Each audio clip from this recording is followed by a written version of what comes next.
Thank you. We all see the incredible growth in Utah, downtown Salt Lake City, changing by the day, especially with new hotels that seem to open up each month. Right. Tonight, our Craig Wirth says it's just like 1910. Salt Lake City newspapers of 122 years ago were actually full of stories of downtown growth and a dozen new hotels. It's all in tonight's Wirth Watching. Have you seen all the brand new hotels in downtown Salt Lake City? The Hyatt added 700 rooms.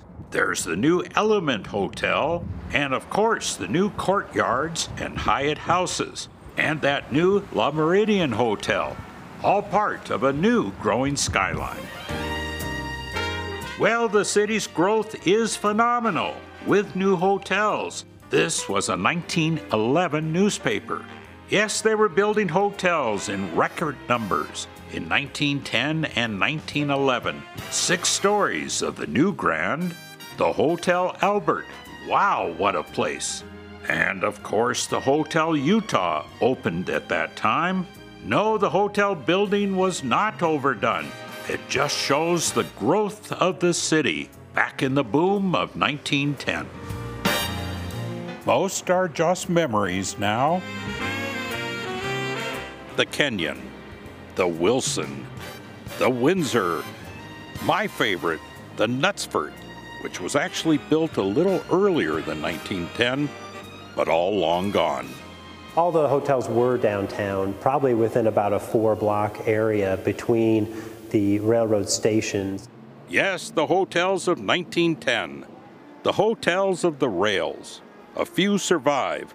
The Rio Grande Hotel is no longer a general service hotel, but you can still see what the visitors saw. Many of the rooms were taken by salesmen coming in to set up shop with their samples. The Rio Grande opened up as the Park Hotel with a prime location right next to the Rio Grande Depot. The hotels of the time offered about the same deals. If you pay $1, you probably shouldn't be expecting a lot of amenities. You get a basic room, a shared bathroom, and a place to put your head. And you might also get an adventure 95 years ago. We see a story about a Park Hotel guest who woke up to an intruder stealing his pants. And the chase went on throughout downtown, a brief chase in briefs.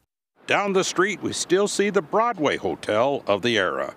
With the Broadway Hotel, you have one of the few porticos over a sidewalk that are left downtown. So while we may miss some of them, you can still see some of their elements today. And in searching for newspaper stories about the Broadway, I found a clothes bandit struck there also, same year. And in the same era, you find the old Garden Hotel, now Squatter's Pub. It was an old hotel saved for a new use. The newspapers even listed who was coming and going from those fancy places, each trying to have more guests than the other. There's lots of stories from the newspapers at that time about new hotels opening, and they were trying to one-up each other. Again, we see the Knutsford, 226 rooms of what the Deseret News called grandeur. There were great lobbies, and the Wilson even gave you a free ride around town. And it had a men's club where business deals could be made. Or suites such as at the Kenyon. And check out the bath. Now that's a shower. Well, many of them are gone now, the Colin and its beautiful lobby. You can't have dinner at the Wilson anymore or check in at the Independence Hotel. Oh, but take a drive down 3rd South, the old commercial hotel row. Some, such as the Plan Dome, are as they were. And some, like the Semlo, now live on as the renovated Peary, all from the era of 110 years ago. Craig Wirth, ABC 4 News. I miss those days. The nostalgia of it all, right? 1910. Some of us were there. Wes was helping build those hotels.